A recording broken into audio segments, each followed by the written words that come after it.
Selamat malam, salam sejahtera untuk kita semua. Nama saya Maria Katarina Nogolewar, NIM 1803030111, mahasiswa Sosiologi FISIP Undana Kupang. Di sini saya akan mereview buku mengenai memerangi penipuan dan korupsi bank. Yang bab pertama, sistem saksi bank dunia. Alasan yang muncul untuk memerangi korupsi di bank dunia, melindungi sumber daya sendiri. Penerapan proses sanksi Bank Dunia tampaknya didasarkan pada alasan yang berbeda. Yang pertama adalah tujuan spesifik bank untuk melindungi miliknya sumber daya dari kemungkinan penyalahgunaan, dan yang kedua, sesuai dengan perang melawan korupsi dan penipuan sebagai bagian dari komitmen bank untuk mengurangi kemiskinan dan ketidaksejahteraan. Faktor ketiga, terkait kebijakan global melawan ekonomi kejahatan baru-baru muncul berkenan dengan perlunya dilindungi sumber daya bank. Hal itu secara eksplisit disediakan oleh anggaran dasar yang mengharuskan lembaga untuk membuat peraturan untuk memastikan bahwa dana yang disediakan oleh lembaga keuangan digunakan untuk tujuan yang dimaksud. Secara khusus,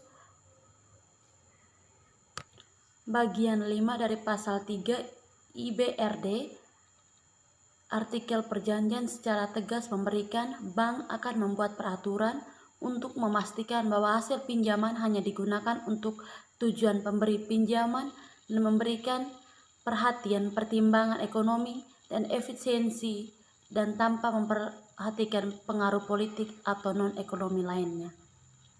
Ketentuan ini harus dibaca sehubung dengan bagian pertama pasal 1 yang menentukan untuk apa sumber daya bank harus digunakan.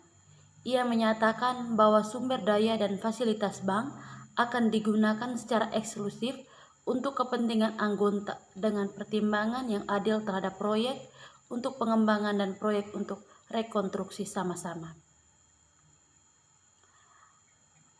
Oleh karena itu, merupakan tanggung jawab staf bank untuk memastikan bahwa pinjaman tersebut benar digunakan untuk tujuan perbuatannya.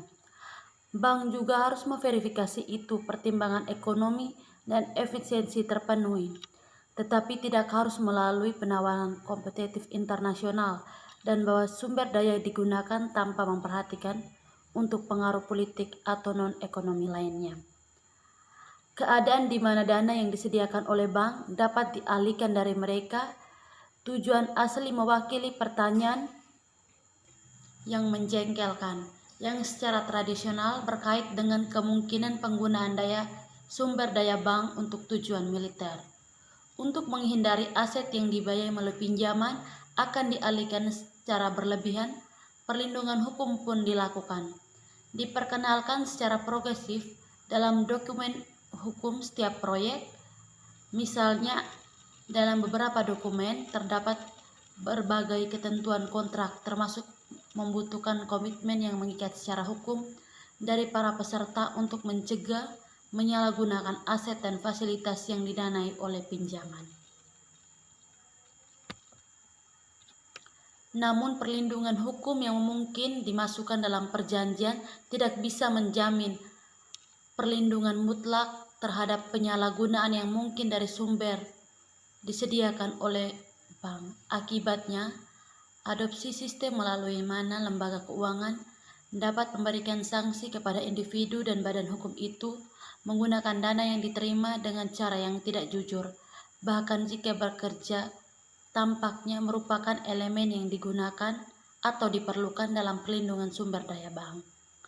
Di sisi lain, dengan kata lain, proses saksi tampaknya selaras dengan kebutuhan pembuatan pengaturan untuk memastikan bahwa hasil pinjaman hanya digunakan untuk tujuan di mana pinjaman diberikan. 2. Mengejar sasaran bisnis yang jelas.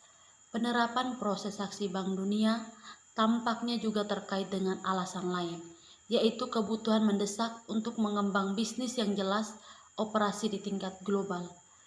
Dalam beberapa tahun terakhir, Kesadaran yang semakin meningkat melawan kemiskinan adalah penting untuk mempromosikan pemerintah yang baik telah melakukan perlawanan kejahatan ekonomi menjadi prioritas global utama.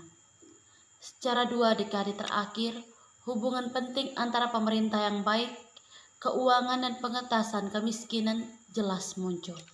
Secara khusus, hubungan tertentu telah dipastikan antara kinerja perusahaan dan elemen yang mungkin pengaruh pada efisiensi pemerintah, seperti efektivitas peradilan, adanya korupsi, kualitas birokrasi, dan kepatuhan perpajakan. Dalam studi utama yang dilakukan kelompok riset pembangunan Bank Dunia, efek beberapa dimensi pemerintah seperti stabilitas politik, ketiadaan kekerasan, efektivitas pemerintah, kualitas peraturan, supremasi hukum, dan kontrol korupsi dipantau melalui 150 negara. Penelitian tersebut menyoroti ada hubungan antara 3 fenomena tersebut di atas. Pendapatan per kapita, kematian bayi, memelek huruf orang dewasa. Secara khusus, penulisan menemukan bahwa peningkatan tata kelola membawa hasil yang berarti penghargaan dalam hal hasil pembagian. Jenis penelitian telah mengangkat tumbuh kesadaran akan hubungan proporsional langsung yang di antara lemak pemerintah dan kemiskinan. Ini karena dampak dari standar tata kelola yang buruk umumnya jatuh paling banyak pada kelompok sosial yang kurang kaya, yang pada umumnya dikecualikan dari partisipasi dalam proses pembuatan kebijakan. Menetapkan aturan untuk pengelolaan ekonomi yang baik dan mekanisme ekonomi yang memadai adalah di antara reformasi yang disarankan untuk dilaksanakan dalam rangka meningkatkan kualitas hidup masyarakat, orang fakir. Cara sektor keuangan bersinggungan dengan korupsi global tingkat, serta tingkat tanggung jawab yang dalam hal itu dapat dikaitkan lembaga internasional seperti Bank Dunia masih kabur.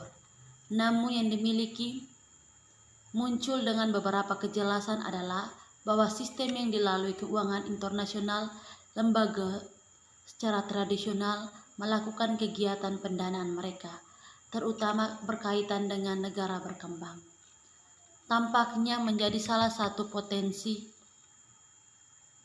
masalah. Contohnya di Indonesia, penyebaran korupsi dalam komunitas seperti itu.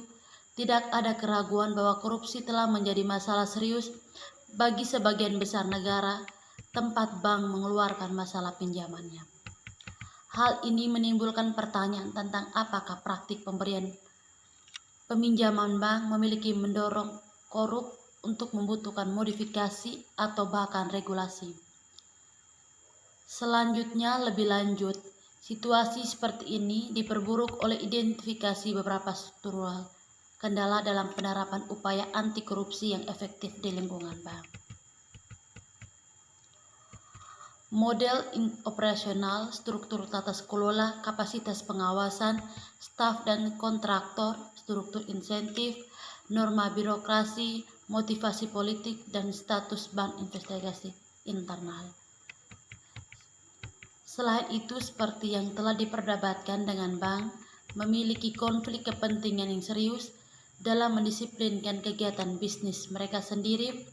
Efektif transformasi harus dilakukan melalui persuasi dari sumber eksternal seperti sebuah organisasi internasional independen. 3. Pendekatan pertingkatan dalam memerangi korupsi. Mempromosikan tata kelola yang baik di tingkat domestik. Berkenaan dengan promosi proses administrasi yang akuntabel dan transparan, dan institusi bank telah membuat komitmen yang kuat untuk membantu pemerintah dalam hal mereka upaya untuk meningkatkan perilaku etis dan pemberian layanan efektif. Secara khusus, file ke lembaga keuangan berfokus pada 2 bidang utama.